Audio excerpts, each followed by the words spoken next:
जंगल में बस दो ही रंग करने वाले पक्षी थे। उनमें कालू और बबली चिड़िया थी। बबली बहुत ज्यादा मेहनती, जबकि कालू बहुत ही ज्यादा कामचोर था। शुरू शुरू में तो सब कालू से ही रंग करवाते थे, लेकिन जब से बबली ने ये काम करना शुरू किया था, उसकी मेहनत और काम को देखते हुए सारे पक्षी अब बबली से ही काम करवाते थे। दोनों की कलर वाली शॉप पास पास ही थी। एक दिन दोनों, कालू और बबली, ग्राहक के इंतजार में बैठे थे कि वहां कबूतर आ जाता है। नमस्ते बबली दीदी, कालू भैया, मुझे ना रंग करवाना है अपने घर को। मेरी शादी है ना अगले महीने, तो आप दोनों कृपया करके मुझे अपना अपना कलर करने की राय बता दें। इससे पहले कि बबली कुछ बोलती, कालू जल्दी से लालच में बोल पड़ता है। कबूतर, वैसे तो मैं 10 भुट्टे लेता हूँ एक घर को कलर करने के, लेकिन क्योंकि तुम मेरे दोस्त हो तो मैं तुमसे सिर्फ 8 भुट्टे लूंगा। मैं तो हूँ भी पुराना, बबली से ज्यादा अच्छा कलर करूंगा। कबूतर भाई, मैं आपसे सिर्फ 5 भुट्टे लूंगी। वो भी अगर आपके पास ना हुए तो बाद में दे देना, उसकी चिंता नहीं है मुझे।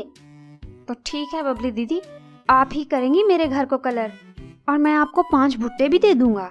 बस ध्यान रखना, रंग एकदम बढ़िया होना चाहिए, ताकि मेरी होने वाली पत्नी मिंकी कबूतरी को मेरा घर पसंद आ जाए। जी कबूतर भाई, मैं बहुत अच्छा कलर करूंगी, देख लेना आप। मिंकी क्या, जिसको भी अपना घर दिखाएंगे ना आप, वो बहुत ही ज्यादा खुश हो जाएगा। बबली कबूतर के साथ उसके घर को रंग करने के लिए चली जाती है, जबकि कालू पीछे बैठकर कुड़ता रहता है। इस बबली की बच्ची का ना कुछ करना पड़ेगा मुझे। ये तो मेरे सारे ही ग्राहक तोड़ रही है। मैं ऐसा मजीद नहीं चलने दूंगा।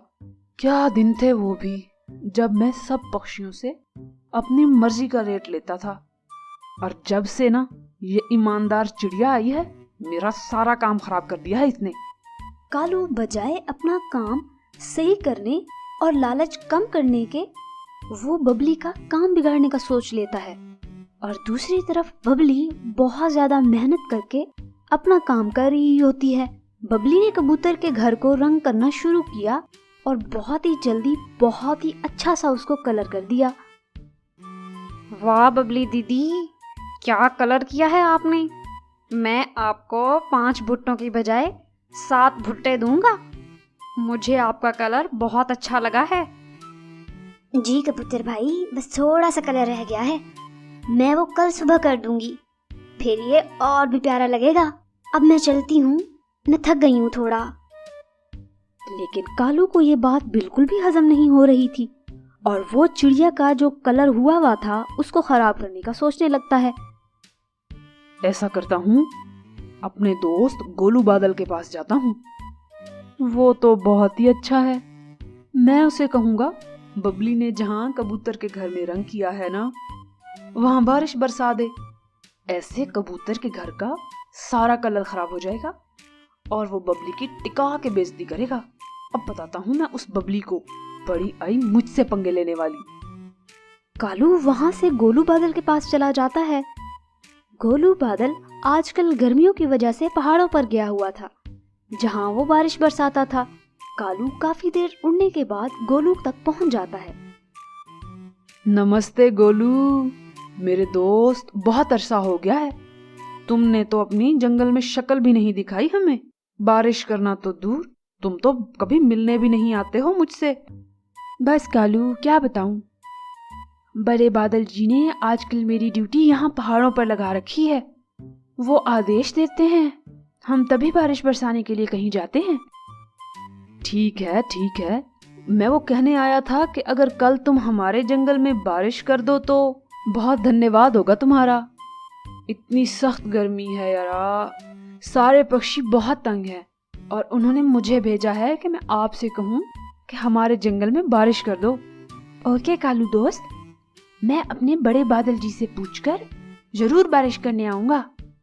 कितनी बारिश करनी है और कहाँ करनी है, ये सब बड़े बादल जी ही बताते हैं। ठीक है गोलू, अब मैं चलता हूँ, मुझे तुम्हारा इंतजार रहेगा। कालू गोलू को ये बोलकर वहां से चला तो जाता है और गोलू बादल अपने बड़े बादल जी से आदेश लेने के लिए चला जाता है। गोलू बड़े बादल के पास पहुंच जाता है। बड़े बादल जी, वो कालू आया था बबली वाले जंगल से, कह रहा था हमारे जंगल में बहुत ज्यादा बारिश बरसा दो। मैं तो उसे साफ कह दिया, बड़े बादल जी से आदेश लेकर ही आऊंगा मैं। अच्छा अच्छा, वो कालू, मैं उसकी नीयत से अच्छी तरह वाकिफ हूँ। उसके दिल में खोट है, वो जरूर बबली को नुकसान पहुंचाना चाहता है। इस बारिश के पीछे किसी पक्षी का फायदा नहीं, बल्कि उसकी अपनी बुरी नीयत है। तो बड़े बादल जी, मेरे लिए क्या आदेश है फिर? मैं क्या करूं? मैं बरसाने जाऊं बारिश के नहीं? अगर वो इस बारिश से दूसरे पक्षी को नुकसान पहुंचाना चाहता है तो मैं हरगिज भी नहीं जाऊंगा। नहीं नहीं, तुम जाओ गोलू, वहां बारिश जरूर बरसाओ, लेकिन तुम वैसा ही करना जैसे मैं तुम्हें अभी बताऊंगा। ओके बड़े बादल जी, मैं अभी जाता हूँ और मैं वैसे ही बारिश करूंगा जैसा आपने कहा है। और फिर गोलू वहां से बबली के जंगल की तरफ चला जाता है। कालू जब गोलू के पास से वापस आया तो वो बहुत ज्यादा खुश था। हाय, अब मजा आएगा। जब गोलू बारिश करेगा तो बबली की सारी मेहनत जाया हो जाएगी। वाह कालू, तेरी बुद्धि के भी क्या कहने। उधर चिड़िया बड़ी मेहनत से कबूतर के घर का सारा कलर पूरा कर देती है और कबूतर उसे खुश होकर 7 भुट्टे भी दे देता है। कालू बैठा गोलू का इंतजार कर ही रहा था कि वो कब आए और बारिश करे और वो चिड़िया को सबक सिखा सके। वहां गोलू आ जाता है और सिर्फ कालू के घर के ऊपर बहुत ज्यादा बारिश कर देता है। अरे अरे गोलू भाई, ये क्या कर रहे हो? यहाँ बारिश नहीं करनी है, ये तो मेरा घर है। बारिश से तो घर टूट जाएगा मेरा। अरे कबूतर के घर के ऊपर जाकर बारिश करो ना आप, या फिर पूरे जंगल में जाके करो। नहीं नहीं कालू, मैं ये नहीं कर सकता। मुझे बड़े बादल जी ने आदेश दिया है कि मैं सिर्फ तुम्हारे घर के ऊपर बारिश कर सकता हूँ ताकि तुम्हें सजा मिल सके और तुम दूसरे पक्षियों को तकलीफ ना दे सको। और यूं गोलू कालू के घर के ऊपर बहुत ज्यादा बारिश बरसाता है, लेकिन कालू कुछ भी नहीं कर सकता था और कुछ ही देर बाद उसका घर बुरी तरह खराब हो जाता है। अरे गोलू भाई, मुझे माफ कर दो।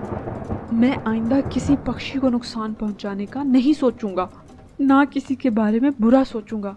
और अब ये बारिश बरसाना तो बंद कर दो। सारा घर खराब तो हो गया है मेरा, अब ये टूट जाएगा। ठीक है कालू, मैं जाता हूँ, लेकिन याद रखना, हमें किसी की कामयाबी से जलने की बजाय हमेशा खुद मेहनत करनी चाहिए। फिर गोलू वहां से चला जाता है और कालू वहीं बैठा रोता रहता है।